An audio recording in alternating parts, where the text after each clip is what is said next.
Porque tá todo mundo no corre, corre, sem tempo pra um alô. Selfies pra cá, stories pra lá, e a vida real a deixou no modo avião. Avião, avião, modo avião. Acordo cedo, já pego o celular, deslizo o dedo, mas não é pra ligar. É meme, é Twitter, like, é comentar. Café esfriando, vou deixar pra lá. No metrô, no busão, é fone no ouvido, playlist de sucesso, mas o hit é o gemido. Viralizou, todo mundo caiu. No fundo a gente ri, mas por dentro tá vazio.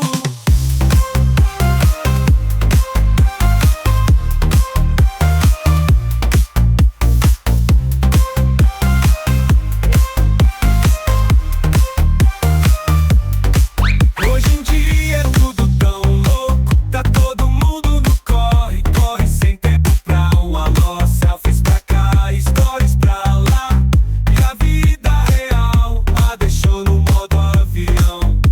Trabalho remoto, reunião por tela, o chefe na chamada, mas eu só vejo novela. Multitarefa, mas é multiilusão. A produtividade foi dar uma volta com o cão. E a dieta começa na segunda, mas o delivery chegou e a vontade é profunda. Promessa de ano novo, mas já é carnaval. E o único exercício foi o dedo no virtual.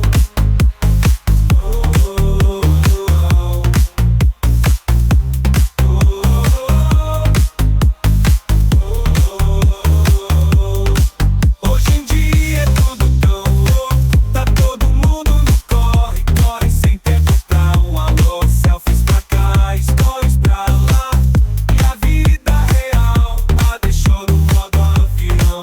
Mas calma lá, nem tudo é tão ruim. Tem meme que abraça, tem grupo que é jardim. A gente se adapta, faz do limão uma limonada, e no final do dia é risada na madrugada. Então respira, não vira, desacelera. A vida é uma só e não tem tela que espere. Desliga um pouco, vai ver, vai sentir que o melhor do hoje ainda está por vir. Se você curtiu essa vibe, não esquece de dar o like e se inscrever no canal. Aqui no Zoa Vibe tem muito mais música e diversão vindo por aí. Ativa o sininho pra não perder nada e bora juntos nessa onda de zoeira musical. Até a próxima!